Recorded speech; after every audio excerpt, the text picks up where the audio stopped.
So I went to see a movie. It was called The Hunger Games. I imagine I don't have to tell you this, but the movie is basically about 12 districts within a nation that has endured a rebellion. And as punishment for this rebellion, for 74 years, they've been giving tributes to compete and fight for the death in this competition.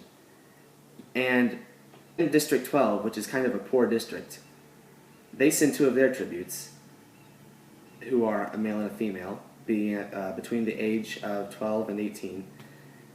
And these tributes went off and participated in the Hunger Games, which is the fight to the death within a giant simulated outdoor arena.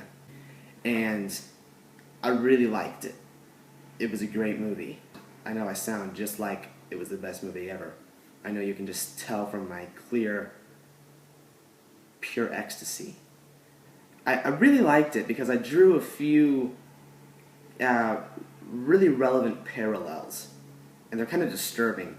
I don't know if it's a good thing that I drew these. Maybe I'm just some kind of depressed guy. I don't know. Maybe something's wrong with me. But I saw a few similarities between it and what's actually going on in our world.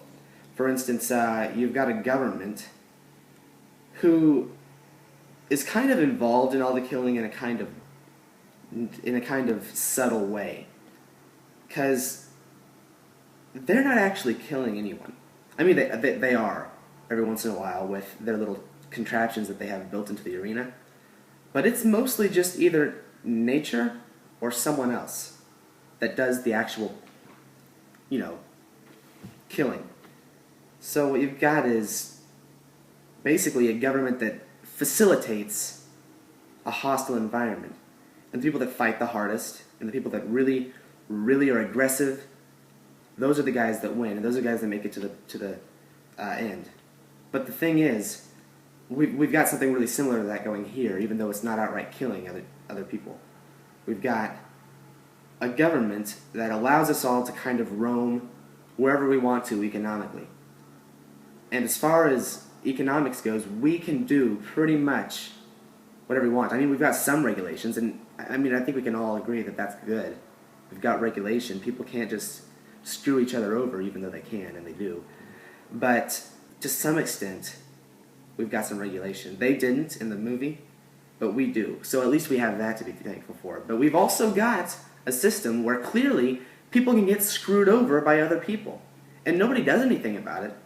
Those people are still contributing to this system, just like the people in the games. They're still playing, but they still get killed. And we've got people out there who are doing their jobs and who are contributing, but they still get thrown under the bus the moment something happens where they can no longer afford to support themselves. Even though they're doing their part, we still have that. And I like the way that people are getting discontented. They're not happy with it. People in the movie, obviously, they don't like having to give their children up. They don't like having to go and fight each other. They don't like having to struggle just to survive. But nobody really does anything for a while. It takes 74 years for anything to happen, and even then, it doesn't really start. It doesn't start till a year later. And for those of you who don't know, the people who are given by District 12 are Katniss and Peeta. Those are the two people who come out alive from the games. I'll go ahead and say that now. And they really don't want to do this. They don't want to go out and have to kill anybody. They want to not become someone else. I mean, that was kind of Peeta's thing. I mean, when I say Peeta, I actually mean Peeta. I don't mean Peter, in case anyone's confused about that, because I was a little confused about that myself. So basically, they really want to change this. They don't want to have to do this, and of course, they do play the game for the most part. I mean, they don't have much of a choice. When it comes to the end, where they're going to have to kill each other, the two of them, because only one can come out alive, and they get these poison berries, and they threaten to eat them, and then the very last minute, the government, a representative gets on the intercom and says, "No, stop!"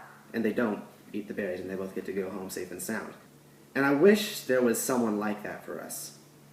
The people of the districts, they got to look up to Peeta and Katniss, in that they were rebellious, and they didn't give themselves up. They didn't give up their almost purity, their naivety. They didn't give that up. I don't know if I pronounced that right. I'm sorry. You know, but they didn't give it up. They kept it, and they could admire them for that. And there's no one we can do that with. We're still being forced to clash with each other and compete for the means of survival, even though there's more than enough means of survival. But and it's the same in the Hunger Games. They could all survive, but they're being put in a position where they can't do that. That somebody has to win. And I like that these two people were able to spark the entire nation, and everyone looks up to them as a symbol of rebellion. But we don't have people like that. We don't have any Hunger Games. We don't have any situation where two people can stand up and say, you know what, this is wrong. I mean, we do. We have platforms for it. We have the internet. And people do it on the internet. People do that. But not enough people seem to listen. Nobody listens. We all just kind of sit back and say, that guy's, he's got some good ideas, but I'm not going to do anything about it. And then we continue sitting in our asses and watching TV. So, and I mean, I'm guilty of that too, obviously. I'm 15 years old. I'm clearly, you can see by my surroundings that I live in a middle-class home, an upper-middle-class home. I also liked how there were a whole lot of people in the games who seemed like they were perfectly fine with it. They didn't see anything wrong with the system. They were totally engulfed in it. They were happy going around having to kill the other players. And there was one reason. They were successful.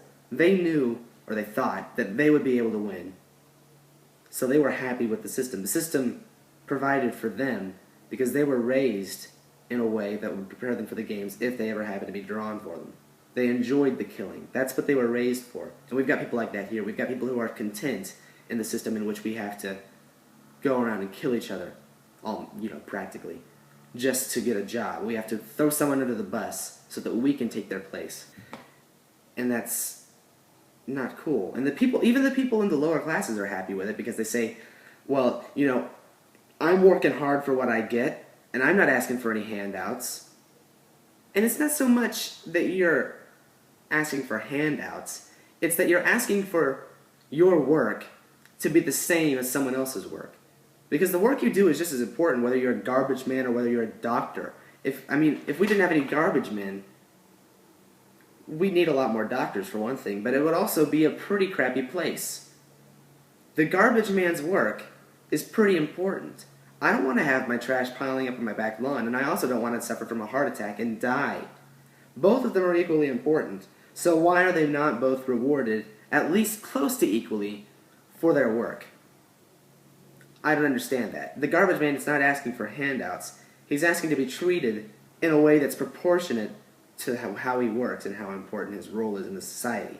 I don't see anything wrong with that. But, maybe I'm wrong. I don't know.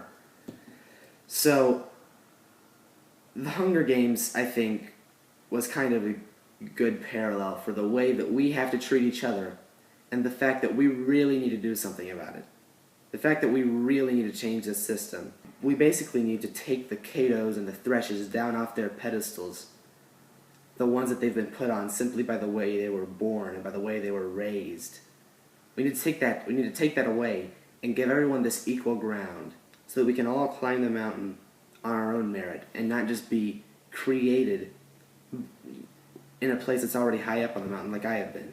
I was created in a good position to get a good career and have a good future. And there were other kids who have been created in a situation where they're not in a position to get a good career and a good future. And that's not right. We have enough resources for everybody to be able to survive. And we have, each of our jobs is important enough to earn us a living wage. But instead, we've been forced to enter the arena of capitalism and tear each other apart to compete for the resources that there are more than enough of.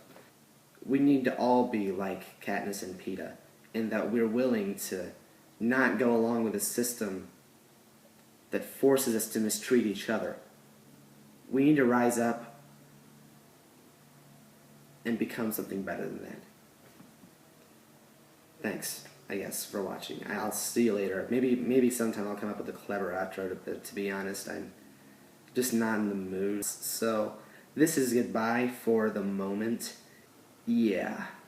Adios. I'll see you guys later.